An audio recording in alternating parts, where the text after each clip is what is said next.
We are here in front of the bus that met with the horrific accident in which more than 20 people now are confirmed to have been killed.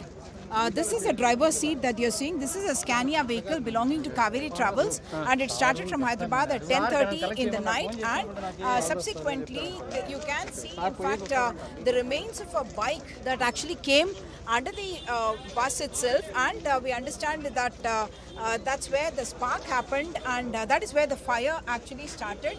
And as you can see, everything, this is in fact a sleeper bus, and that's why you are seeing those racks there, and everything inside, including the combustible material of foam, because it's an AC bus, then there is the cotton, all of that has in fact been charred.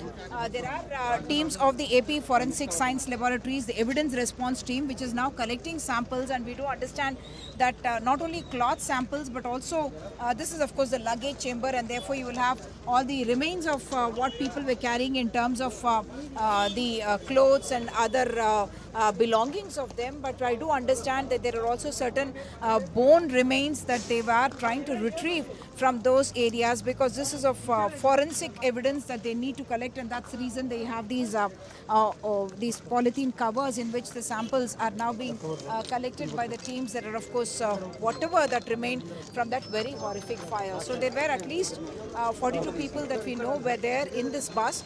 The drivers have escaped, the driver and the extra driver have escaped, and one of them is already in police custody. What we do understand from the survivors is that the from the back of the bus, where in fact there is a glass that had to be broken, and only then they were able to escape. What I must point out here is that the front door, the collector Dr. Siri has told us that the front door actually got jammed because the wires that connect to it were jammed, and that is how the front door could not be opened, and it became a fire trap. And of course, there's not more than a few minutes that the people were able to get, because of the kind of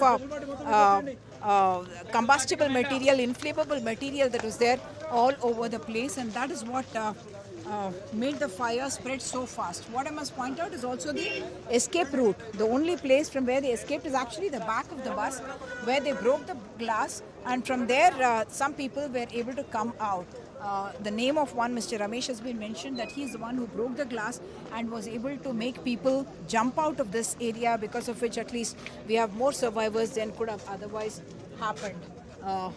This is the area from where they have jumped. What the survivors are also telling us is that because it was a sleeper bus and everyone had gotten very late, there is no time really for them to see who is there in and who is not there inside. So there is privacy that these kind of buses offer, because they are sleeper buses.